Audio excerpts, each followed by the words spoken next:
All right, we are live. Do you want to do the intro today? No. This is going to be a great podcast. I can tell the chemistry is off the chart. Welcome back to the ninth inning pod. My name is Ben. I am here with Bradley. How are you doing today, Bradley? Oh, you know what they say in Georgia? Peaches and cream, man. Peaches and cream. I am still just as confused as last time. Okay. So today we're recording this on the Sunday. So this podcast is going to be live in less than 24 hours. W. Um, so for you guys listening, this is great because it's going to be as fresh as possible. For us, it's going to be a little stressful to get this out in time, but it's part of the game. It is indeed. But regardless, you want to give us a quick rundown of what we're chatting about today? Well, per usual, we're gonna do our trivia. We're gonna do our playoff or our scorecards and top performances.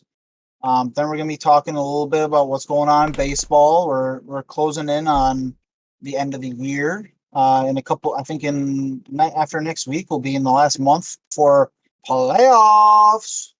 Big October, But yeah, we're gonna be talking about the playoff race, giving you an update on that, and then maybe we'll discuss, maybe debate. Who knows?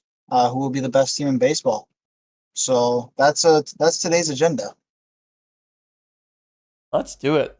We got a packed episode. I think one thing that Bradley didn't mention is we're going to talk about our award predictions. That is going to be, I don't know. I feel like there's probably going to be some good debate there, but we'll see. We'll get there when we get there. I'll start us off today. I wrote this down to talk about later in the episodes, and I didn't realize I did that, so the answer is going to be obvious for you, but also I kind of just wanted to talk about it. Okay. Who on Monday, so it's tomorrow, that's today if you're listening to this the day it came out, it's yesterday if you're listening to this the Tuesday. Anyway, who on Monday will be the only player in MLB history to play with both teams in the same game? Oh, Ben. I believe he goes by the name of Daniel Jansen. Is his first name actually Daniel? I have no idea. That'd be really funny if it wasn't, and then you just got it wrong. Yeah, it's fine. No. Do you want to explain this one? Why this is happening? I think it's so cool. So basically, for those of you that don't know, Danny Jansen, he used to play for the Blue Jays. He got traded. So essentially, their game got postponed. And so he has to play for both the Blue Jays and the Red Sox. It's pretty cool. If I remember correctly, he has to have an AB, and then he has to get like subbed out, and then he has to go play for the Red Sox. So I've never heard of this. Obviously, it's the first time ever happening. So I mean, baseball history, but I mean it's pretty cool. I'm nerding out about that. So I think the way it works. So he was batting, and then there was a rain delay. I think he saw a pitch or two. Mm-hmm. I believe that I don't know. You could be right. What I saw might have been right. It literally could be anything. I think so. He got traded after the rain delay. Now he's playing for the Red Sox. I think that my source, I don't remember what it was. I wish I could cite it, was correct. He's going to be pinch hit for, but at the start of the second half of the game, he's going to be catching. Mm-hmm. And since he was the last batter, he's going to be catching for his pinch hitter on the other team. I think is like that's what I saw. However, Yeah. it happens. It's So Jansen will substitute in for Reese McGuire at catcher, and then he'll be playing catcher during the at bat that he started back in June. that is so cool. That is cool. Yeah. That is just that's the coolest thing. Like that doesn't that that doesn't happen in other sports. No, it doesn't. Oh my god. Yeah. So yeah, the answer to that for any of you guys who have been following baseball, was pretty obvious. But like, it's just so unique that I wanted to talk about it at least for a little bit. What's your trivia, Bradley? My trivia. So mine is not as current. So good luck. Randy Johnson. Yes. How'd you know? Wow, that's impressive. No, I'm just kidding. Who are the only two players to win a league MVP, a World Series MVP, and an All-Star MVP? Not in the same year, right? No. They're all different years. Okay. I was gonna say that would be the craziest year. I wonder if that's ever been done in any sport. I don't think so. There's no way. If it was, I mean that you're not gonna have a better season ever than that. But anyway, No. two that have won MVP, World Series MVP, and All Star MVP. Only two. Only two. Is the Yankees shortstop on there? Nope. What did he not win? I don't know a lot about MVP stats. And I definitely don't know a lot about All-Star MVP stats, so these are all just going to be guesses in the dark. Okay. I don't even know where to. Would you like a hint? Sure. They're very old school players and they played for the same team. It makes me think it's the Yankees. Everybody plays for the It Yankees. is not. It is not the Yankees. What on earth? Okay. Not the Yankees. Is it like Stan Musial? Nope. I don't know. I have no idea. Hit me with it. It is Brooks Robinson and Frank Robinson. They share the same last name too? Yeah, apparently, yeah. Yeah, there was a 0% chance I got that. So Brooks Robinson won the 1964 AL MVP. He won the 1970 World Series MVP, and he won the 1966 All-Star Game MVP. Frank Robinson won the 1966 AL MVP, the 1966 World Series MVP, and the 1971 All-Star Game MVP, and they both played for the Orioles. Yeah, that was not high on the list. I I was bet gonna not. guess. So I just looked up. I just literally the Google search was Finals MVP because that's the most generic MVP and All Star MVP. Mhm. There's three NBA players to do it all time. One of them did it twice. I don't think that one would be difficult to guess. Just a little tangent here. Michael Jordan did it twice, where he won All Star MVP, MVP, and then NBA Finals MVP. I mean, he is the GOAT. I agree. Shaq did it once, and Willis Reed did it once. Willis Reed, the man who played a finals game on a broken leg. What a dog. What a dog. Sorry. Did anyone do it in football? It No, doesn't appear so. there's no way. And then Stanley Cup MVP. It doesn't appear so. So only basketball. It looks like as of a quick Google search, but Honestly, though, basketball, I feel like would be the one. Yeah. The thing with basketball is like you can like take over the game the easiest, but baseball you have to wait your turn. Oh yeah. Like it's awesome. I mean, it's crazy that these two fellas did it playing on the same team, and they're the only players to do it. Baseball's been going on since what late 1800s, and they did it, and nobody else has done it since 1971, Yeah, no, which is it's bonkers. it's sick. Fun stat. Very Yeah. very fun stat. Good one. Thanks, sir. Okay, so next on our itinerary, I wrote this down because I think there is so many realms of possibility. Bradley, who do you think at the end of September will have the best record in the MLB? Okay. See, I was very up in the air about this I because know. there's one team. They have the best record in baseball right now. and it is the Los Angeles Dodgers. I don't think they're going to be the best team in baseball at the end of September. I don't know. Like, I know the Phillies are kind of like they're still winning games, but they're not as dominant as they were. I do think the Phillies are the most complete team in baseball. I really do. They have serious depth. They have a very strong rotation. Um, so for me, it ultimately came down to the Orioles and the Phillies. Personally, I still think the Orioles are going to win the AL East. So I'm going to go with the Orioles. I think they're going to have the best record at the end of September.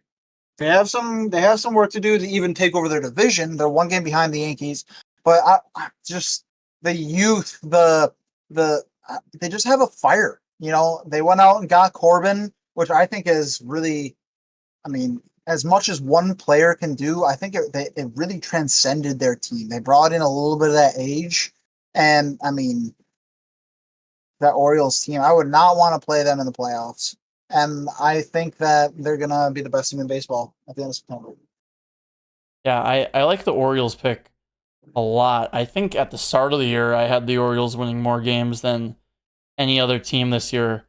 Before I started today, I had an idea of who I wanted to say at number one, but I guess I just want to throw out the two in my mind that all of a sudden have a higher chance than they should. Like, if that makes sense. The Padres and Diamondbacks, I feel like everybody's talking about them because they're red hot. The Padres are only 4 wins behind the Dodgers. Right. And the Dodgers currently hold the best record in baseball. And the Diamondbacks are 3 wins behind the Dodgers. So, like, those two have not a high chance, but at least I think they should be mentioned. I think that those two are in, like, the farthest category. I think the Brewers and Guardians are in the next clump. And then after that, it's between Baltimore, New York, LA, and Philly. I think I'm agreeing with you here. I think Baltimore, for me, still has the best chance. I think I have LA at 2, New York at 3, and Philly at 4. Philly just, to me, has not looked good. When they are firing on all cylinders, I think it is very obvious that they are the best team in baseball this year. But they haven't fired on all cylinders in almost 2 months. And it just doesn't seem like they're, right now, the same Phillies team that we got to start the year. Yeah. I think the Dodgers are a very good team, obviously, but once you get past the 4, sometimes 5 spot in the order, if they're healthy, it's like I don't know. The Phillies seem more well-rounded on offense in that sense, but the reason I have Baltimore is because it just seems like almost every batter is like, God, I gotta face him. The Dodgers, You face those 3 every time they come up. It's like God, I gotta face them. New York only has 2 guys, right? They have Soto and Judge, who are, for what it's worth, insane at baseball. But I think Baltimore just has. You said you thought Philly had the most complete team. For me, it's Baltimore, and they're young and they're hungry. Not that anyone's not hungry, but I don't know. They just play with a chip on their shoulder. It seems, at least to me. I'm really glad you brought up the D-backs, because anybody who listened to last week's episode knows that I have them winning the NL West. They're 3 games back from the Dodgers. They do play the Dodgers coming up. I mean, the D-backs, they're as you said earlier, they're hitting on all cylinders right now. And I mean, anybody sees them on their upcoming schedule, they're like, oof, this is going to be a bloodbath. So I do like that you brought them up. I do. I don't know. I like their chances. I maybe not to be the best team in baseball, but me personally, I'd have them above the Dodgers. And yes, I don't like the Dodgers, but they are a fantastic baseball team. I just think their starting pitching is wavering a little bit. And I think there will be some teams that will take advantage of that, and they might lose a couple series because of that. Yeah. So you mentioned that You said the D-backs play the Dodgers at some point. Yeah. I was looking the other day. This kind of transitions into our next part a little bit. The Dodgers have a tough schedule to end the year. Mhm. They play Baltimore, Arizona, Cleveland, Atlanta, and San Diego in the last stretch here, with games against the Angels, Rockies, and Marlins mixed in there. They have a very tough schedule. So if I don't know, I just think San Diego and Arizona, the chance seems a little bit bigger just because of the schedule they're gonna have to go through. Right. The Phillies isn't awful, the Brewers isn't awful, but the Dodgers have a lot of big teams that they're gonna have to run through. And honestly, if they get through those teams and they're looking continuously good through those teams, like, I mean, most people would probably say they're one of two World Series favorites right now. I would think if they just storm through those teams like they possibly could, then watch out. Yeah.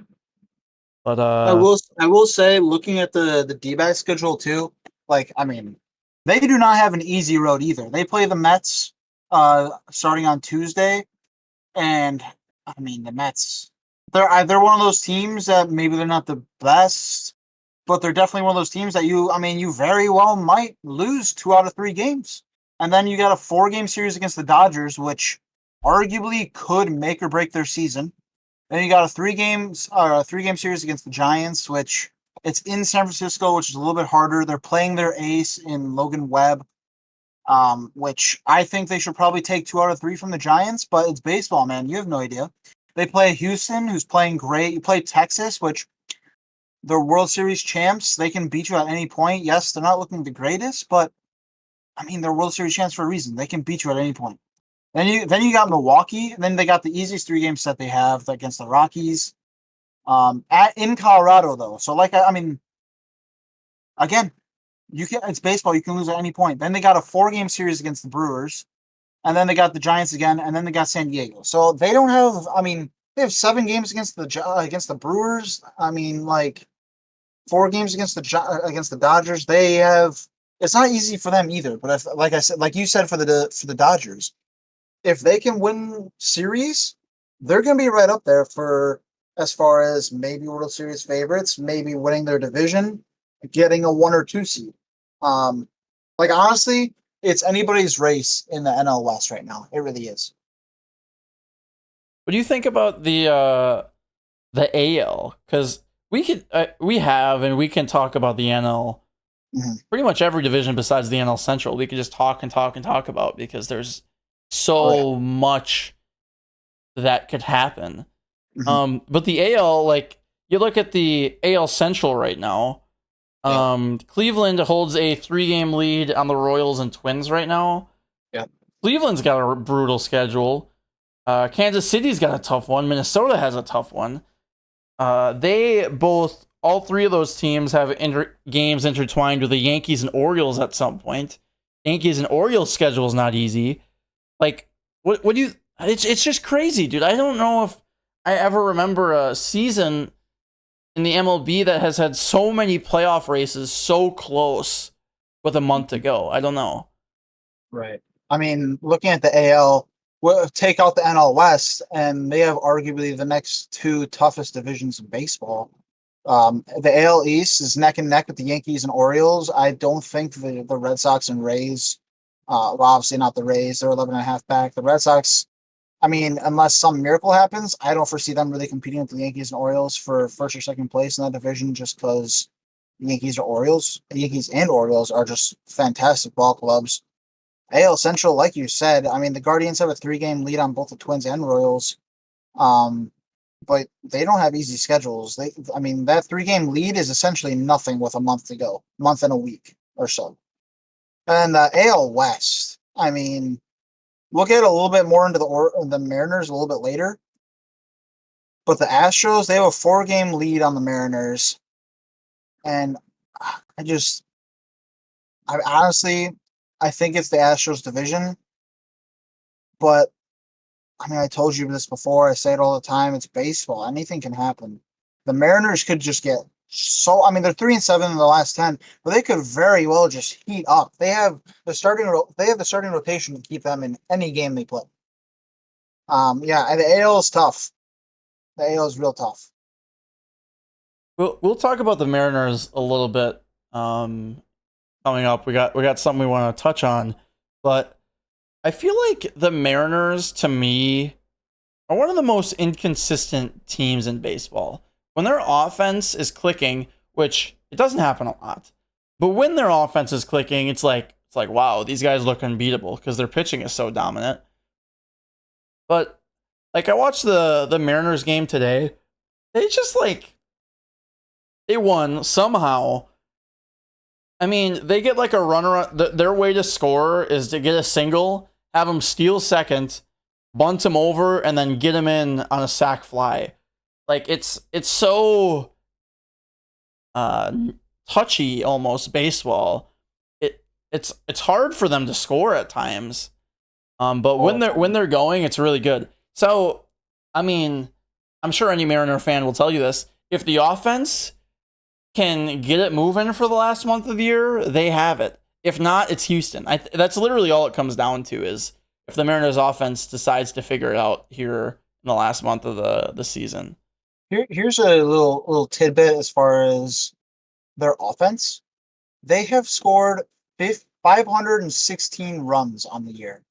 That is one more than the Angels, which is worse than their division. Meanwhile, they have given up 501 runs, which is among the best in baseball. I mean, if that doesn't tell you how bad their offense is, I mean, they have, like I said, they have the lowest runs allowed in baseball, or one of, and they have a plus 15 run differential. Like, I keep on seeing Mariners fans and a bunch of other baseball fans like tweeting out saying that the Mariners have a generational like rotation right now, and I don't think they're joking. Their rotation is young, super talented, and it's just kind of being wasted right now. Is what their offense is doing, and I think I said this last week, but it doesn't help when your generational talent in Julio Rodriguez doesn't do anything until after the All-Star break. Like, that man has got to figure out some way to be able to do something in the first half of the year. Something. He's supposed to be the spark plug for the Mariners, and he doesn't do anything in the first half of the year, which is just absurd. Any other star player in baseball, maybe this is going too far, but quote-unquote star player in baseball, would get absolutely ripped to shreds if they were useless for the first half of baseball. I don't know. So you said they have a 501 runs allowed. Yeah, that is the lowest in baseball. The Braves are right there. They have 502, so it's not like a significant gap. But to have the lowest runs allowed in baseball, and for your record to be, what is it, one game above 500, like, yeah. To their credit, to the front office's credit, they made moves for hitters at the trade deadline. Last offseason, they didn't really make a lot of crazy moves. They got Luis Urias, who hasn't really performed for them. He's in the minors now. Yeah, they got I can't remember his name, guy from the Rangers, Mitch something. I think it's Mitch Garver? Yeah, Mitch Garver. They got Mitch Garver, who, again, hasn't had a great year. So I don't think it's their front office. Like, their front office seems, at least on the offensive end, to try and get some guys that can help out, but the guys just aren't finding ways to... I'll pause you right there. It is their front office. Like, okay, they make moves. Good for them. But clearly their way of evaluating players is not working. So I don't think you should try to bail them out, because I mean, their front office is just not evaluating players that should be able to help the team. I don't know what's going on. I can't say that because I'm not in the front office as far as like what's going on, what's going wrong, but something with their evaluation process is just not it. I don't know if they just have to maybe clean house, if they have to just bring in somebody with like a different perspective. I don't know. I mean, I've never been part of a major league front office. I don't know, but something's got to change there. Yeah, but I agree, but I think that like they got Randy Rosarena. I'm not gonna say Justin Turner is in that group, obviously, because he's clearly not in that group, but he's hitting 250, which is one of the better bats on that team. Julio is, like you said, inconsistent. Very irritating player. I love him. I think he's very exciting.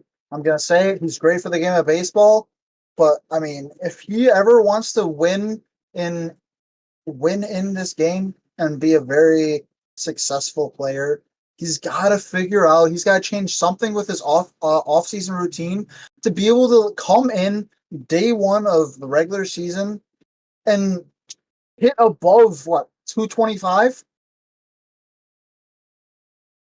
Yeah, somewhere in there. But yeah, I don't know. I think that if you think that the front office is to blame, I'm not gonna argue with it. Obviously, the players aren't performing. But at the same time, some of it's got to be on the players too. Like their team batting average is somewhere around 220 this year. Like that's awful. It is awful. Like you're wrong. It's just awful. There's nothing else to say. But with the players, it's the front office that's signing them and thinking, oh yeah, this player is going to be great for our offense, and they're going to produce when they aren't. Yeah. I'm agreeing. I think that like that is true, but I think the blame just should be put in Everywhere. multiple spots. I guess. Yeah. I guess my argument for the front office is like this specific year, the last 4 months, 5 months after free agency is where they've at least shown initiative to try to right in the ship, even though it clearly has not succeeded. Which I like. I like the Randy Rosarania move just because he's shown the ability to play in the playoffs. Like he's a great player in the playoffs. He is struggling this year mightily, which I won't say what he's doing for the Mariners because honestly I have not checked up on him as of recent. But maybe he just needed to change of scenery. I mean, that happens. Look at Gene Segura. Well, I mean, obviously this is another Brewers reference. Sorry, everybody that's not a Brewers fan.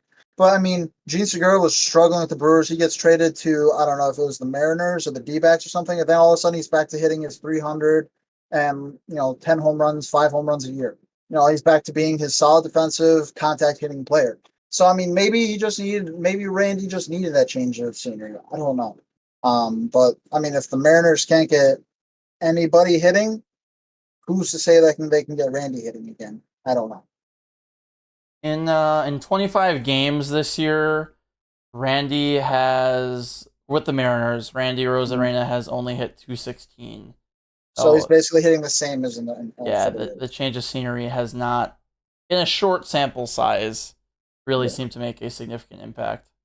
Which I will say, like, give him an off season, but I mean, you made the move to hopefully support you this year, and it's not really paying out. Yeah.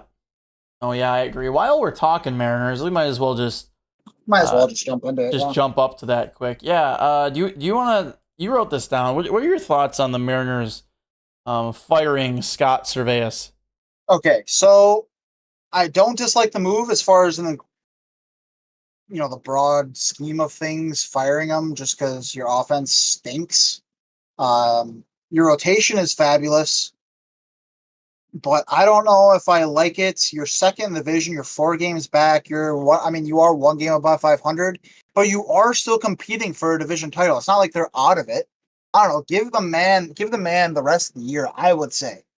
You're so close to the end of the year. I think it's just absurd, especially for a competing team. Apparently the Mariners, they came out and said that they needed a change of voice when they fired him And obviously the Mariners have been skidding, so that's why they decided to fire him. They just need a change of voice. But apparently, Scott came out and said that he found out about him getting fired from a Twitter alert. Yeah. So I mean that is absurd. Like your manager, I mean, yes, the team is struggling as of late, but they're still competing. They're still right there in a division race. I mean, yes, it might be one of those races where if you don't win the division, you're not in the playoffs.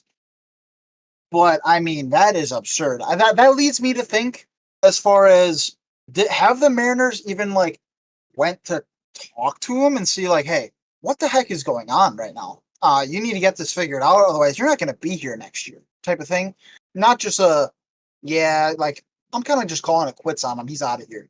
I mean, that's just I don't know. What are your thoughts? Because I think it's kind of absurd. So you said that. First off, actually, I'm going to talk about him finding out over social media. Mhm. We're just assuming that this is true from his standpoint. Like nobody said otherwise from like a Mariners organization or anything. So assuming this is true, my like number one thing in like all of life is to just treat humans with respect and like kindness. That is the absolute opposite of it. Just from like a human standpoint, I'm not a fan of that. I don't like you said. Who knows if they would have talked to him? Obviously, we're just speculating. We have no idea. I Yeah, we're hope just out here talking. we're just yapping. Oh, I love it. Yeah.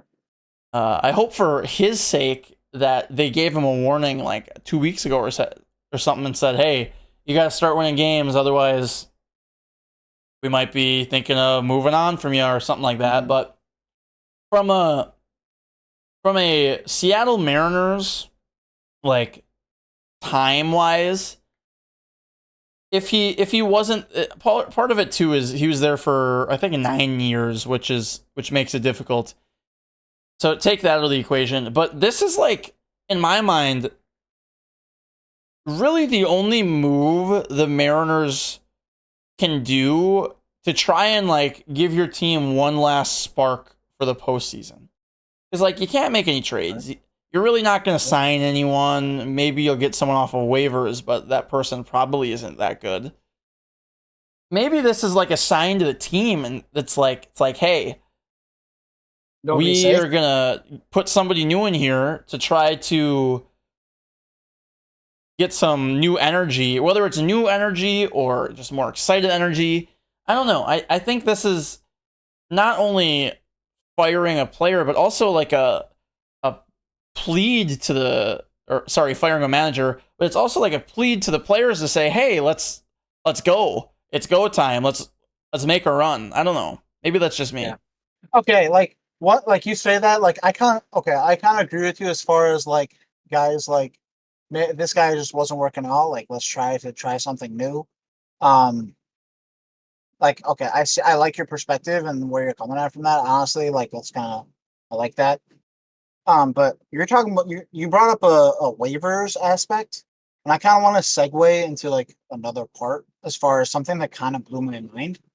Um, the Colorado Rockies placed All-Star catcher Elias Diaz on waivers When did that happen?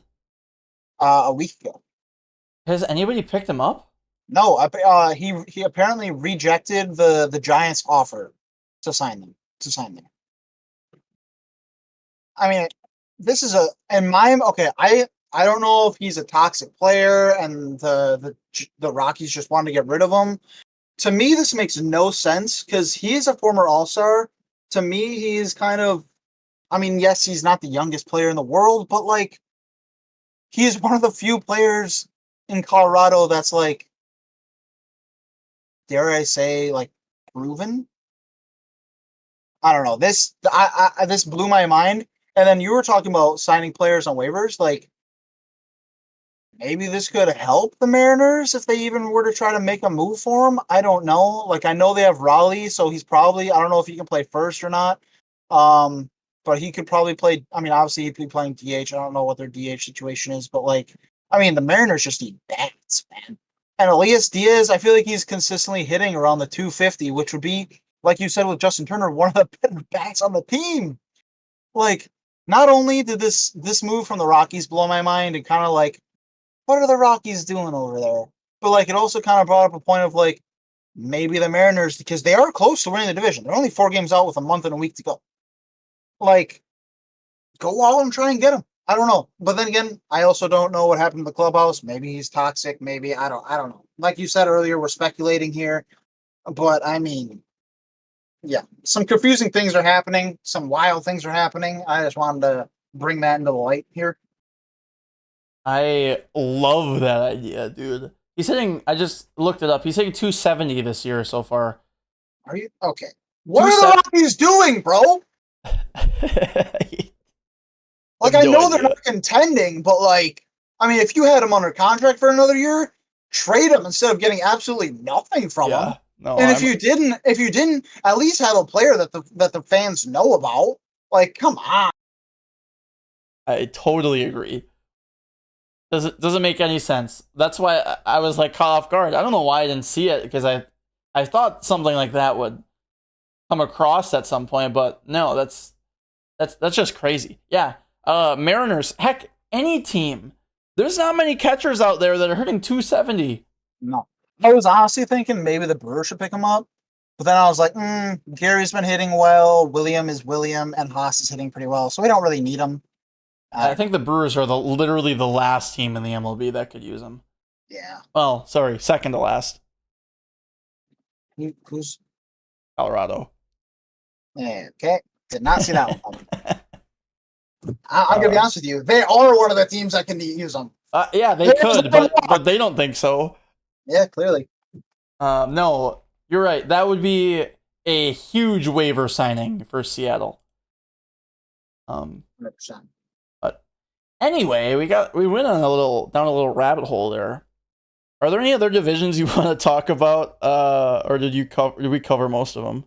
I feel like we really covered the majority of it. I will say I'm kind of disappointed in the Red Sox.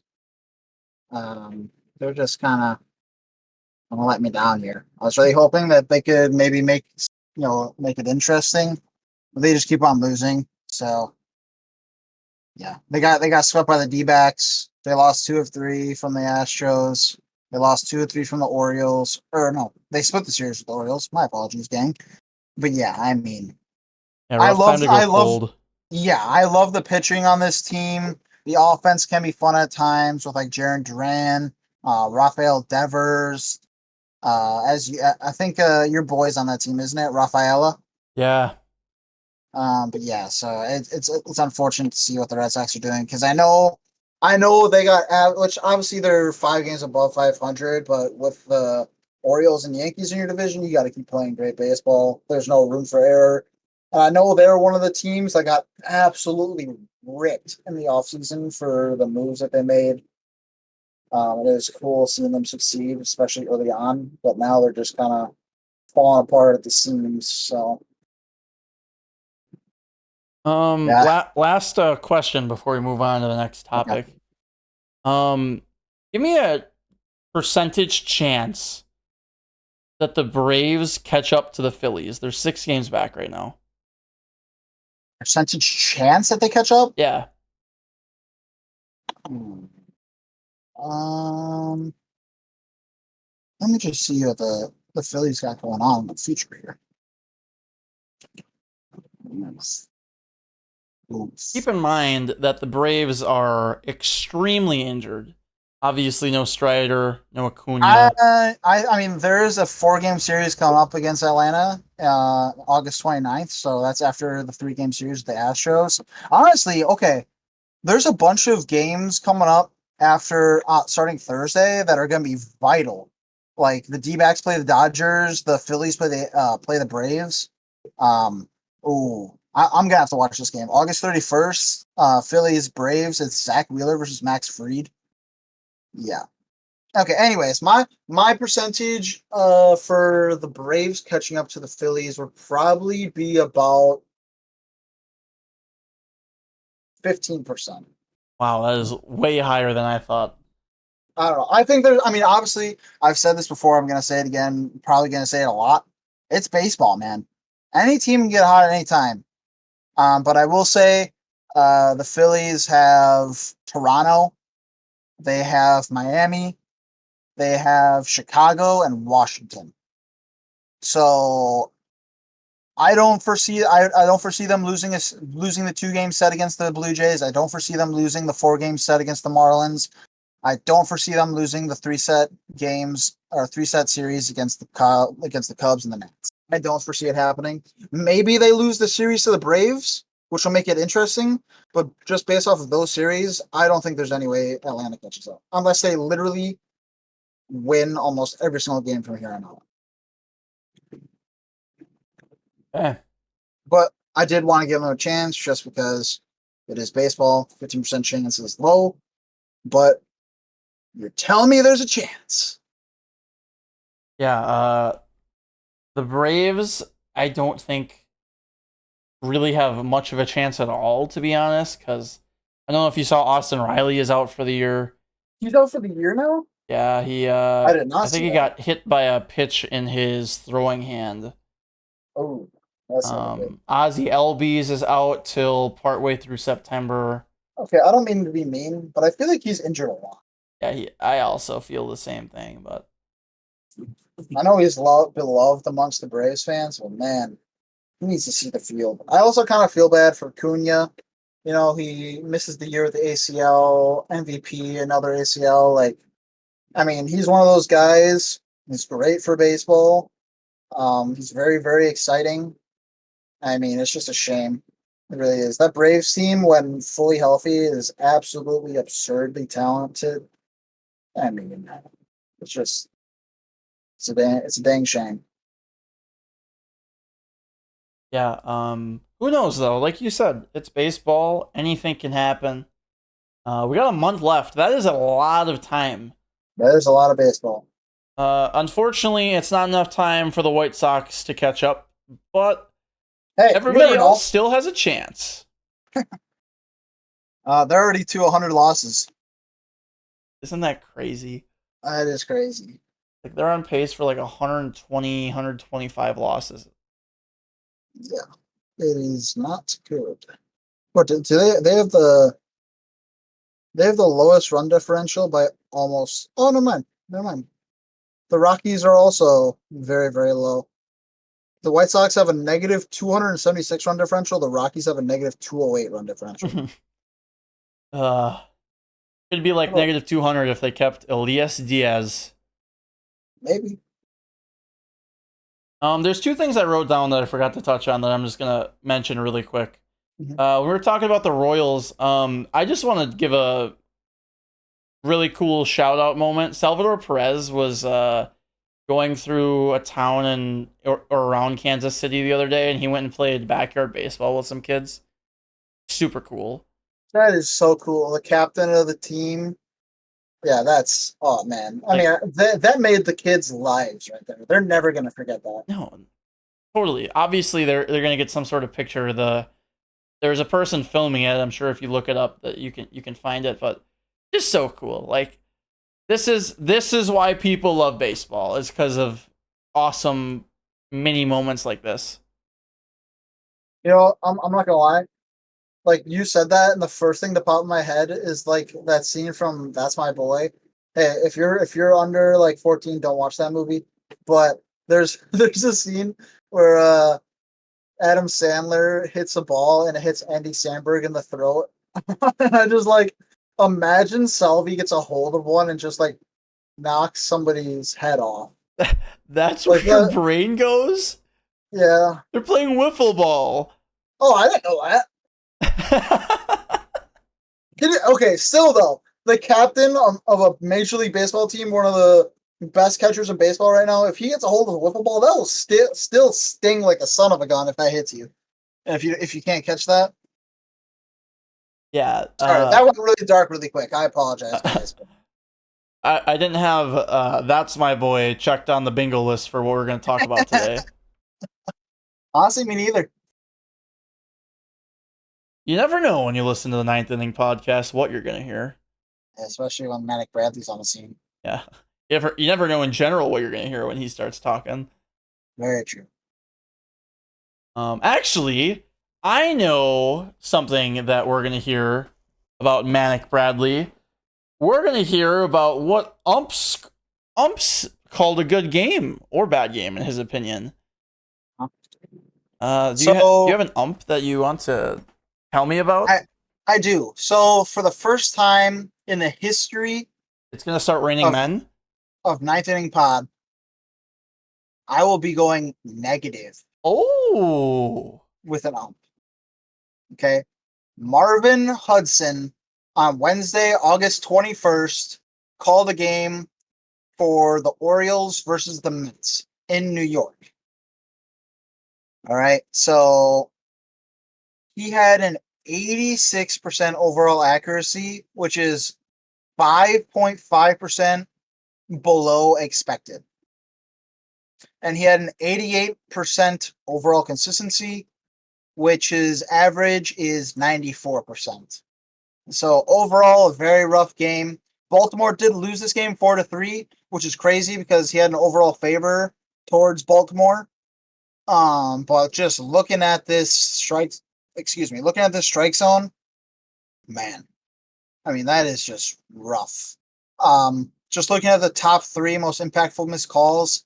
Thank you to Umpire Scorecards, by the way. Shout out to you on Twitter. But in the top of the 8th, 0 outs, runners on first. There's a 3-2 count, and a strike was called a ball. It was in the high. It was in a high corner, and it was very clearly a strike, and it was called a ball. Which, I mean, top of the 8th, full 2 count, no outs, runner on first. That is extremely impactful. Having 2 guys on first and compared to 1 with having 1 out instead of 0. I mean, that is absurd. So, yeah, I don't know. It's just I'm kind of disappointed in Mr. Hudson here, especially in a game of, I want to say, of this magnitude. Just because Baltimore is obviously trying to chase down the Yankees, and the Mets are still trying to fight here. I mean, just we're getting down to the point of the year where these umps. I mean, you gotta have some really good games, and I'll tell you another stat from this game. Mr. Hudson had a 69% called strike accuracy,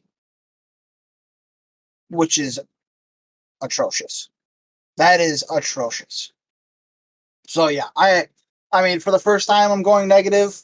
I don't know how often this is going to carry on here, but just, I mean, I saw this and I was just like, wow, that is bad. Yeah, sometimes umpires just have bad days, and it stinks obviously for the teams, but part of the game. Yep. We haven't really touched on this. What do you think about robo umps, Bradley? Okay, I know I just went negative, but you can't have robo umps. Because that's one great thing about baseball. It's just the fact that there is a human side of it, and players do have to adjust to what the ump is called. You have to adjust to it in high school. You have to adjust to it in college. It's not like it's a new thing that players are experiencing. Umps are human. You got to adjust. Like, I'm sorry to bring it back to the Brewers. Like I was watching the Brewer game today, and the ump had quite a wide strike zone. You know that if there's a ball outside, there is a 50-50 chance he's going to call it a strike or a ball. You can't just sit back and watch it. You got to adjust the game. I mean, you're going to be playing 9 innings.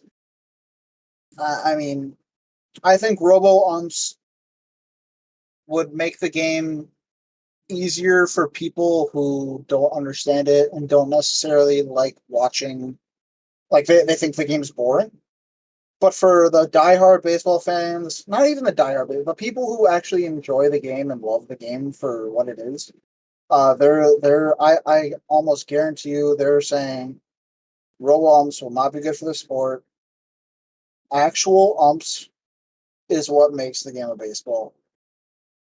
Adjustments is everything. You talk about it for football, halftime adjustments. Everybody makes adjustments. Tennis players make adjustments.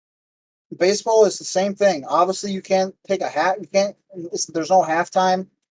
You just got to adjust as the game goes on and adjust your approach and carry on. Yeah, I totally love everything you had to say. I'm 100% with you.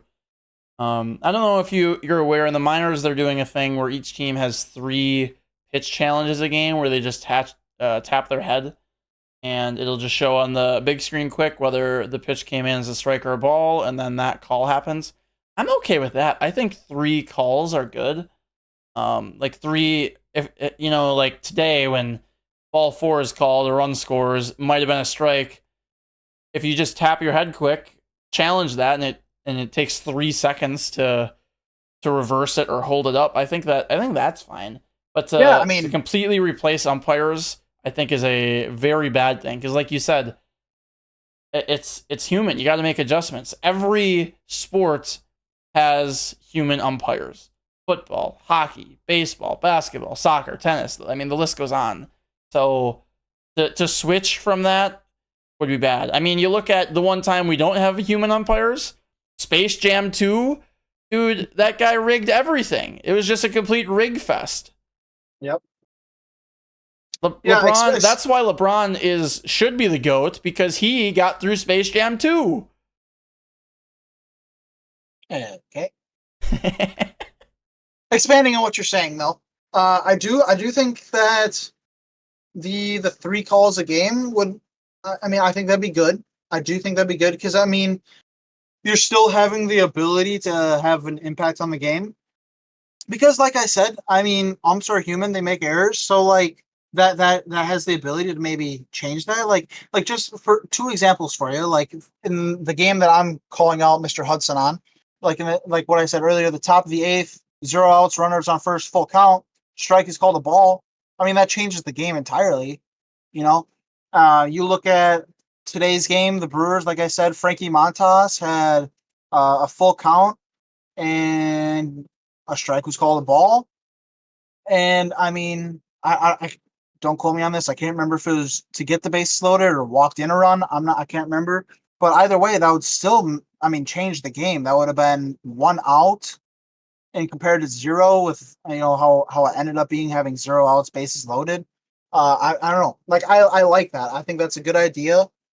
I think that impacts the game. I think that's good for the very casual people who wanted the pitch clock, speeds up the game a little bit. I think this will also have, like, the fans are like, oh my goodness, that was a strike. And then they have the right to call that, and they're like, oh yeah, I was right. Maybe it has a good impact as far as bringing new people in, because it brings another aspect to the sport. Yeah. No, I like it a lot, and the fact that you only have 3 also means, hey, we got to save these for critical moments in the game. Mm-hmm. And I think that is really, really awesome. And what people are going to find out too is, more often than not, when the players challenge the calls, the umpires are probably going to be right more often than not. So I think that's going to be a little, maybe not eye-opening, but maybe a shock to some fans that think that umpires are actively going against their favorite team. Yeah, true. But while we just defended umpires for 5 minutes, I'm going to bring it back to an umpire that did not have a good game. On Friday, Laz Diaz was behind the plate for the Giants-Mariners game, and essentially, he just moved the strike zone up 6 inches up and 6 inches to the left, and that's pretty much all he did. It still was consistent. It was almost neutral. It was 0.37 favored runs for the Giants, which is not awfully significant. called ball and strike accuracy were both about 5% low, but like you said, in this case, Diaz is calling the righties up and in a little more, and he's consistent, so people just have to make adjustments. But it just stood out to me just because of the consistency of how the strike zone moved over. Yeah. But all right. This is probably what I would call the meat and bones, even though we talked about the playoffs for 40 minutes. We're gonna talk about our season award predictions. We have the MVP, Cy Young, Rookie of the Year, Coach of the Year in both leagues. I don't know if you did any more than that, but that's all I wrote down. No, that's what I have as well. Let's start in the AL. I feel like I lean towards the National League because the Brewers are there. Let's start in the American League. Okay. It correct me if I'm wrong, but the MVP race is really just between two guys. Which of those two do you think? Not who do you think is going to win it? Who do you think should win it? Okay, so mind you, we did this last week, but I think personally that Bobby Witt Jr. should win it over Aaron Judge. I know Aaron Judge will probably win it, but Bobby Witt Jr. is hitting 346 right now. He has a 395 on base percentage. He has 25 homers, 26 stolen bases, and he has an 8.3 WAR, which obviously Aaron Judge is doing historic things. He is a dude. He's insane at baseball. But Bobby, the Royals would not be where they are at without this man. He is fantastic defensively. He is one of the greatest spark plugs in baseball. He is, in my opinion, MVP. Mind you, if the Yankees got rid of Aaron Judge and just had Juan Soto, they would not be the same team. I completely agree with that statement, and you wouldn't be wrong if I don't think you'd be wrong if you said Aaron Judge should win it. But the Royals, without Bobby Witt Jr., in my opinion, would be right around a 500, if not lower, baseball team. Bobby Witt Jr. is Timothy. He is a dog, and I think you should win MVP. I agree with a lot of what you said. I think the Royals would be. I think they'd probably be below 500 without Bobby Witt because you don't get this kind of production very often. And I will say, throw in there real quick, he does have 92 RBIs as well as a shortstop / third baseman. Yeah. So when the question about MVP comes into play, for me, the answer to that question is what team would be doing worse without the worst without a certain player, because that to me means they're the most valuable to that team, if that makes sense. Yep. This might sound ridiculous. I feel like the Yankees would be worse without Aaron Judge than the Royals would without Bobby Witt. I just said I think the Royals would be below 500. I think the Yankees would be just swimming at the bottom of the food chain without Aaron Judge. So, yes, they still have Juan Soto, who is great. But, after Judge and Soto, the team is not amazing. I mean, the rest of them are good. I don't think, if you take those two players off the team, I don't think they make the playoffs easily. I don't think they're there. But it's just hard to argue with 122 RBIs and 51 home runs. It doesn't matter what team you put I think you put Aaron Judge on 20 different MLB teams, and I think all 20 of those make the playoffs, which if you take him off the Yankees, I don't think the Yankees make the playoffs, and they're around a 500 team. I just think that because of that, he means more. And also, the crazy thing is he had such an awful month of April, so the fact that this doesn't really help the MVP case, but the fact that he's just turned it around so significantly is pretty incredible. And the fact he's still probably going to get 60 home runs is just wild. But before you move on, I want to bring up the April. How the Yankees did in April. The Yankees, while Aaron Judge was not good in April, they were still winning a lot of baseball games.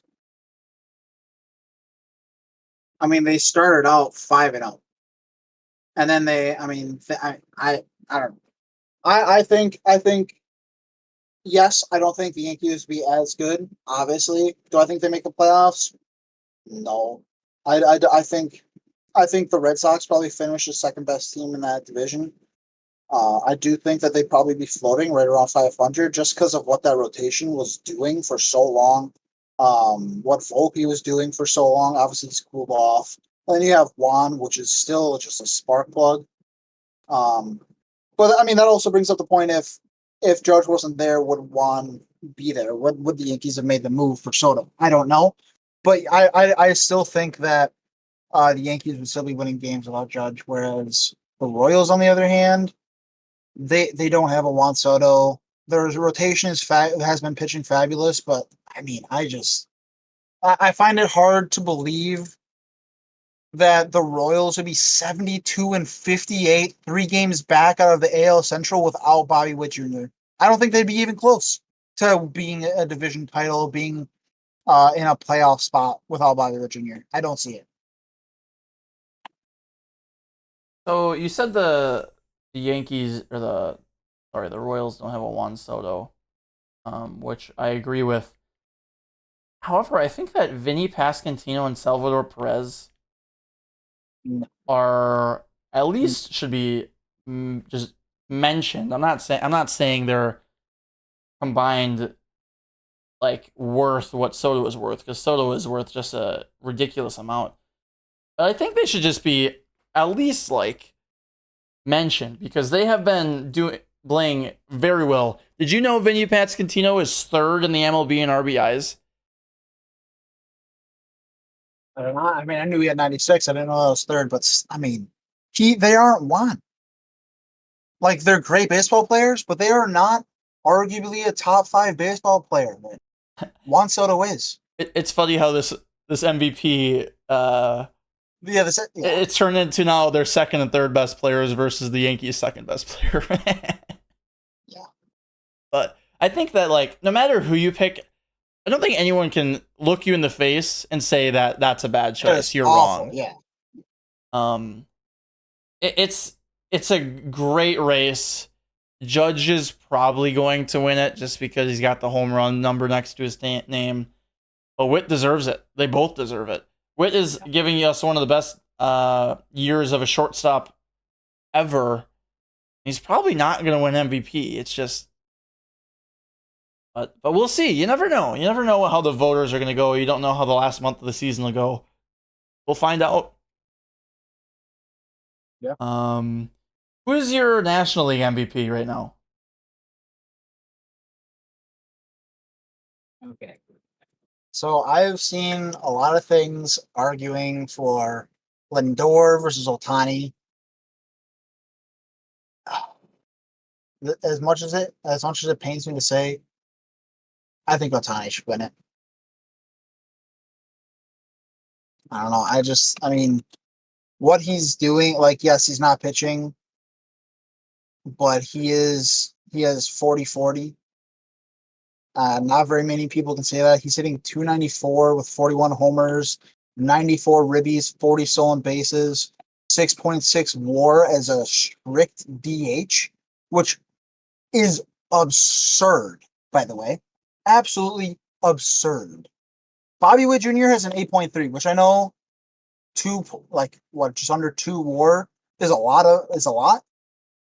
But holy smokes, is this guy,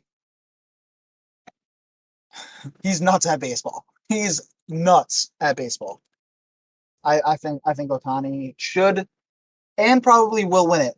I will point out, Lindor has a 5.9 WAR playing both shortstop and hitting, which is less than Otani has without fielding. Yeah, for me, I mean, that last sentence says pretty much all you need to know. Otani's leading in almost every category. I don't want to be on the Otani and Judge train, but that's the exact train I'm going to be on, just because Otani is a freak of nature, and he's not even pitching this year. There was a scare today at the game. He got hit in the elbow, I think, of his glove arm. So hopefully he's okay. But yeah, it's just absurd what Shohei is able to do with a bat. It seems like every time he puts the ball in play, you're expecting something amazing to happen. Yep. Who do you have for your American League Cy Young winner? Oh, people are not going to like this one. So I think Scooble is going to win it. I think Corbin Burns has a very optimistic case for winning it as well. I did not go with either of those guys. I went with Emmanuel Clase. You son of a gun. Gosh darn it. I mean, what this guy, he has a .61 ERA. He has 37 saves. I can tell you right now. Actually, I can't tell you right now. But I don't think the Guardians would be 20 games above 500 without Emmanuel Clase. I'm not saying that they wouldn't be able to find a guy to close games out. But I mean, this guy is as close as we can get right now to being like, okay, this guy's coming to the game, time to pack up and go. Like, this is like what he's doing right now. I might get flamed for this, but I mean, this is some like Mariano Rivera playoff type numbers. Like, this is absurd. I don't think I've ever seen this before. Maybe I'm wrong. I mean, put it in the comment section, flame me, I don't care. Emmanuel Clase, I think, is one of the most valuable pitchers in baseball. He is absurd. Absolutely nuts. So, Clase has pitched 59 games this year. His ERA in 59 games is 0.61. He's allowed 4 earned runs in 59 and a third innings. I'm with I don't want to be like I'm agreeing with it. I'm with you. I think Clase is going to win the Cy Young. A 0.61 ERA. It doesn't matter that he's a closer and that he throws less innings. That is insane. Sorry. I don't think he's going to win it. I think he should win it. If I were a voter, I would vote Clase. It's just like it's just ridiculous. 37 saves. I mean, like I He don't might know. hit 50. There's just nothing. There's just nothing to say. 4 earned runs. 4. We're almost in September, and you can count the amount of runs that he has let up on a single hand. That's not normal. That is not at all. Which, okay, I will give Tariq Skubal his flowers. He has a 2.58 ERA in 116 and a third innings. He's 7 strikeouts away from 200. He's 15-4 on the year. Like, I mean, he is an absolute dog as well. It's a shame that I don't think the Tigers will make the playoffs personally. Very tough division he's in. But yeah, I mean, the Clase he is in a different universe right now.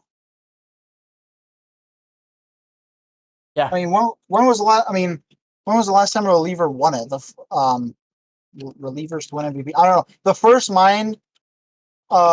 person to come to mind was Raleigh Fingers, and he won MVP.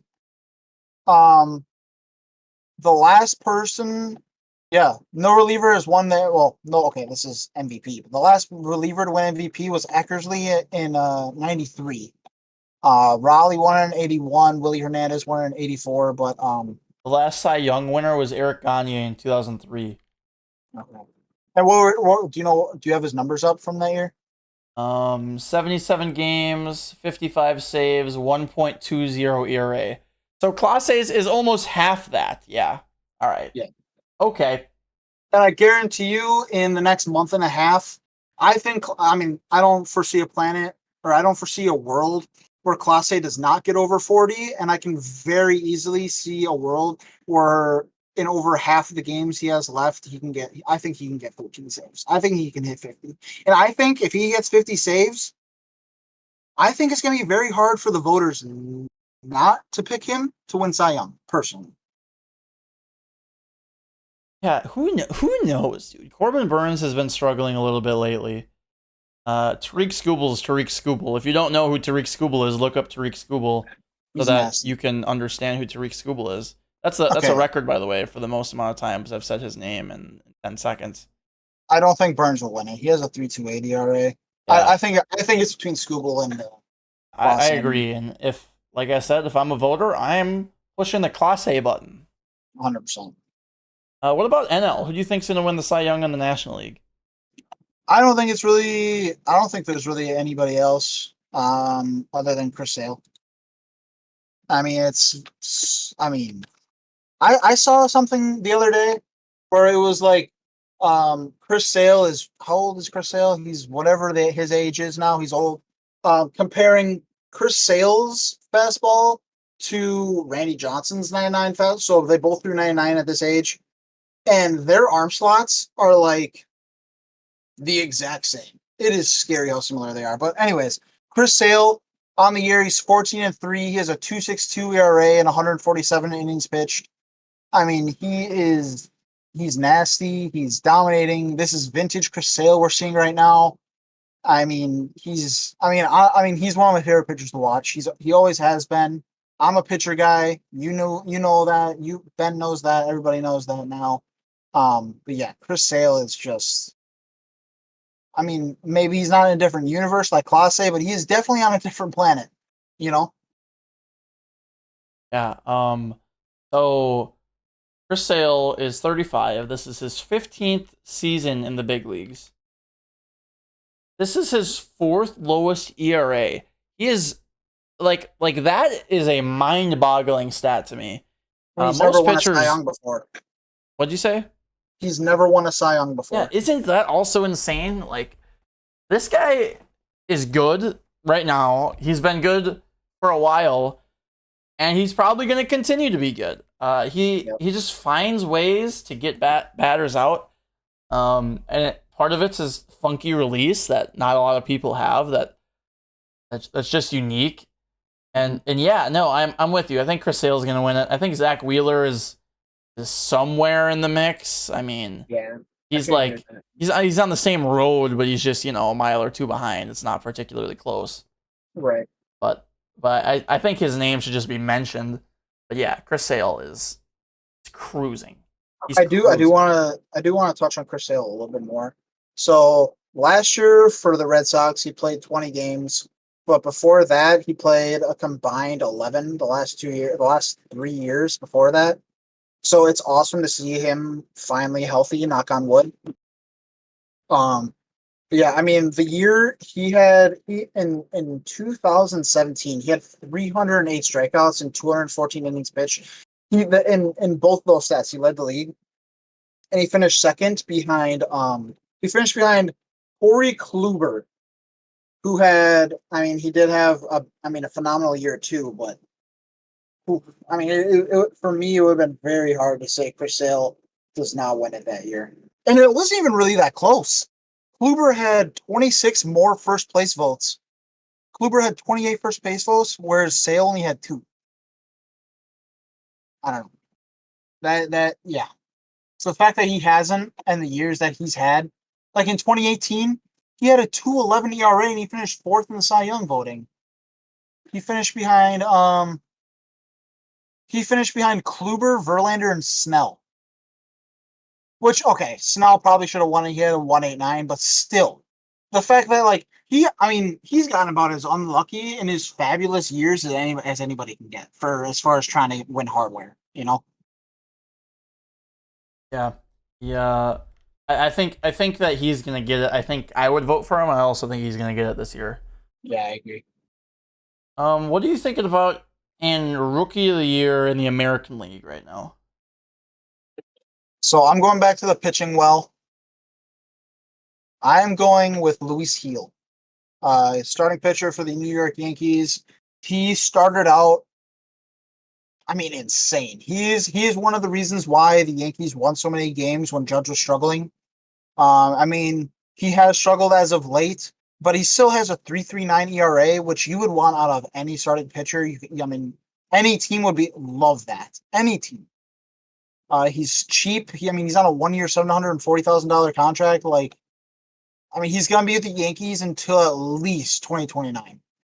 I mean, he is bad. I mean, he's talented. He's pitching great. I don't. I think it's. I don't. I think pitchers kind of get the brunt end of the stick sometimes. But as far as the Yankees and staying and keeping them afloat when Judge was struggling, I think he should get his flowers and get what he deserves. And I think he should win the AL Rookie of the Year. You picked out of the pitching well. Mhm. I am gonna pick out of the hitting well. Who would have guessed?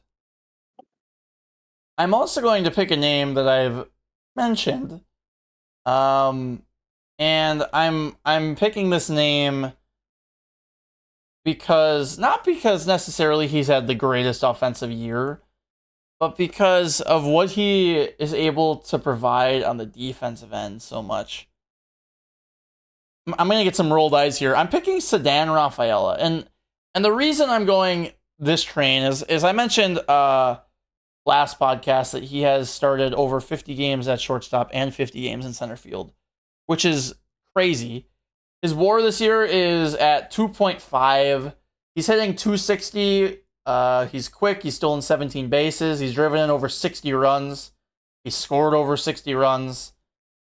He's just like a pest that I think is gonna be around for a little bit, and people are gonna have to deal with this guy. I feel like it's like a Bryce Terang in a lineup that puts the bat in the ball and just runs, and I think that every time I've watched him, it's just been like defensive highlight or finding ways to get on in important moments. He just does the little things that you want from a player, and between the eye test and some pretty solid stats to go with it, he is my Rookie of the Year. For me, I think that AL Rookie of the Year was the one category in all of the 8 we're going to talk about that seems to be the most loose. So I really like the Luis Heel pick, but Luis Heel was the one I would have in second, but for me, my number 1 is Rafaela. So just to like kind of touch on like who will probably win it. I'm like obviously this is just odds. It's bound to change. But as of right now, like the top 5 favorites for AL MVP, Colton Cowser is the favorite right now. Luis Heel is second. Austin Wells, which those of you that don't know, he's a catcher in the Yankees organization. He's third. Then Wilyer Abreu, the right fielder for the Red Sox, is actually fourth, and then your boy Rafaela is fifth. Yeah, I just have Rafaela because of the versatility, which is kind of ironic because when we talked about Trout versus Mookie a little bit ago, you had Mookie because of the versatility and defense, and that's why I'm picking Rafaela here. Maybe it's just a Boston Red Sox thing. Yeah. What do you have in the National League for Rookie of the Year? So, mind you, I made this list last week. And this was when he was not the favorite, but now he is actually over Paul Skeens, the favorite. I had Jackson Merrill. Okay. I mean, the amount of times I've seen it pop up where he's done something incredible. Like I don't know if it was today or yesterday where he hit a walk-off for the Padres. He is a shortstop at heart. He came up as a shortstop. He played shortstop in the minor leagues, and he has played center field the entire year. And he's playing great defensively. He's hitting 288. He has a 3.3 WAR. I mean, this dude is not playing like a rookie, and dare I say, he is a major factor as to why the Padres are still in the running. They're third in their division. They have 74 wins, which is one of the best in baseball. I mean, they're 4.5 spots back behind the Dodgers. I mean, Jackson Merrill is playing fantastic baseball, and he, I, I think he has a lot of room to grow. I think he is going to be a big name for the rest of his career in baseball.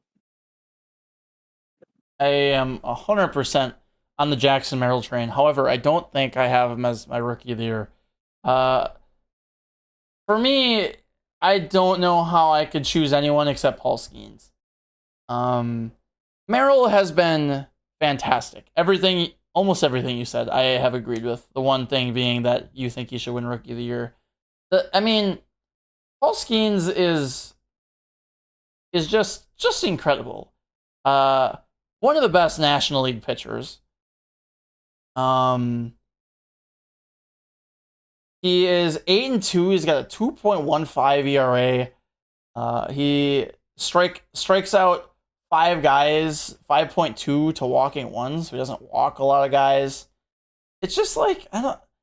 It's crazy. Like he's one of those pitchers that goes on the mound, and if you're the other team, you're like, shoot, we have to play Paul Skeens today. He's a rookie. Like I, as a Brewers fan, I see, Chris Sale, Corbin Burns, like the Cy Young candidates, Strider if he's healthy, people like that. Paul Skeens is in that mix for me. If I see Paul Skeens coming against the Brewers, I look at it and I'm like, oh god, it's gonna be a rough one today.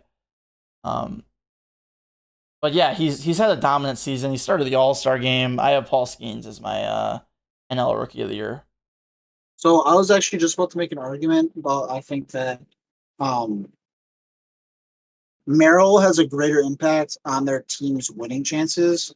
But I just thought about it. I'm like, that is completely wrong. Like when Skeens is on the mound, you're right. Like the Pirates actually have a chance to win a baseball game. Like that's a little bit mean to them just because they are only 6 games below 500. But like, I mean, Skeens is an animal. He has a 2.16 ERA right now. I think he is going to win multiple Cy Youngs. I get very much a right-handed Randy Johnson out of him. I mean, he's tall as hell. He's throws super, super hard. And the fact that you brought up the stat of his like strikeouts to walks, his stuff, and he's still not walking people is absurdly impressive. So I like your poll. I do think Jackson Merrill should win it. Just because he's played longer than Skeens. And I think he has just as much of an impact as Skeens does. A little bit less. I won't deny that. But yeah, I think Merrill should win it. But I mean, you can't argue with Skeens. It's kind of like the AL MVP. Whichever of those guys wins it, I don't think you can go wrong with the NL of the year. Yeah, that summarizes this pretty well. And like, it's fun to me that these races are similar as they are to like the standings. Like anyone can win. We're in almost September. It's up for grabs. All of these really, for the most part, feel up for grabs. Some are close to over, but for the most part, who knows? Last one. We're gonna go over this quickly. Who's your AL Coach of the Year? Mine is Stephen Vogt. He is a first-year manager, and he's led the Guardians to first in their division as of right now. What is it? Top 5 record in baseball. Top. I mean, he's definitely up there as far as records go. So Stephen Vogt gets my vote as far as AL Coach of the Year. That was a good one. I would also give my vote to Stephen Vogt. I mean, you pretty much hit it on the head. The Guardians are rolling.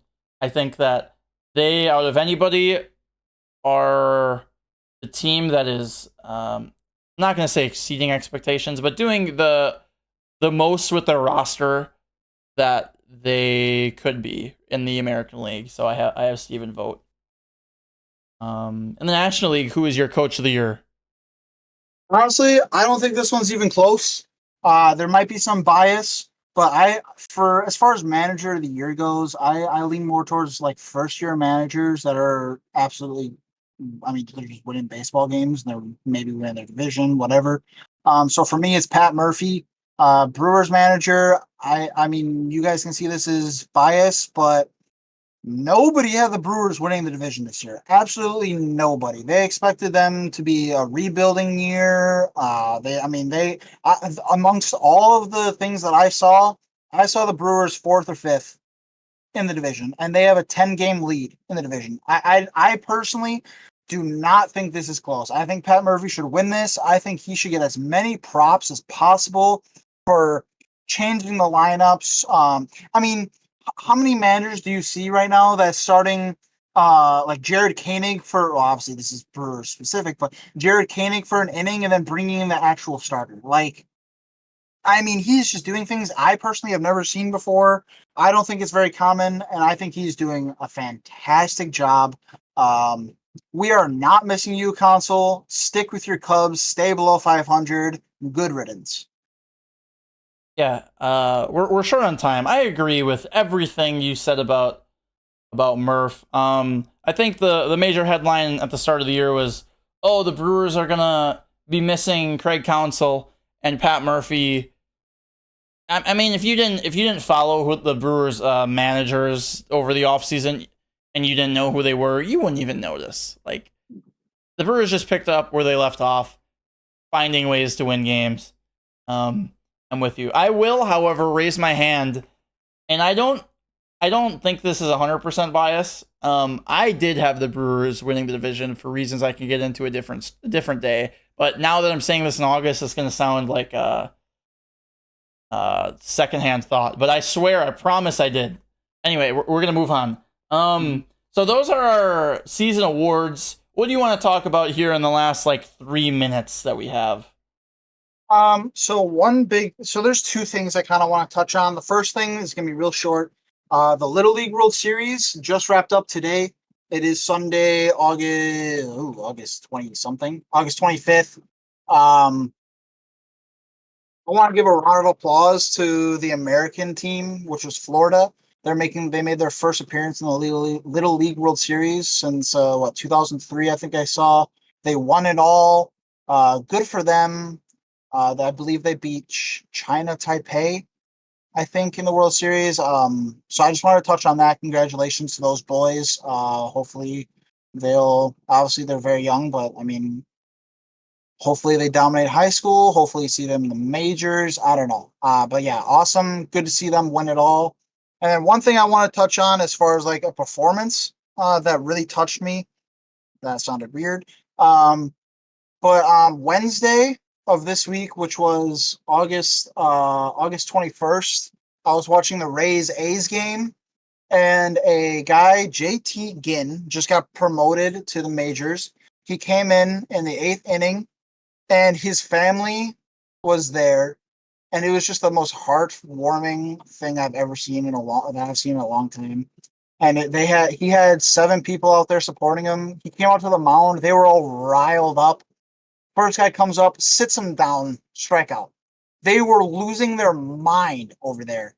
You could see the smile on his face. Like, it was just awesome. And then he sits down the next 2 for strikeouts. And he was hype. He was fist pumping the air. His family was going crazy. And then he comes in and shuts down the 9th inning as well. JT Ginn, congratulations. Welcome to the majors and great work. Congratulations, dude. That was awesome. Yeah, I didn't see that, but I'm going to look that up immediately after we end recording here. Yeah, we didn't really have time to touch performances too much. The one I'm going to pick out of mine, Trevor Larnach versus the Padres on Wednesday, was 4 for 6. Really just a solid day at the plate. There's nothing crazy. Sometimes performances just got to be simple. A 4-hit game for Trevor in a Twins victory. You have any final thoughts? No, honestly, the two big things I really want to touch on was JT again because that was just awesome and just so heartwarming. I want people to know about that because that's just awesome. Go out and watch that if you can. And then I really wanted to give props to the Florida team for winning the entire Little League World Series. I mean, that's just, I love baseball, and I know you love baseball, and I think the Little League World Series is something that you and I both like to watch. And that's just really cool that an American team won it. You know, Yeah, say it. Say it. it's great for baseball. Yes, it is.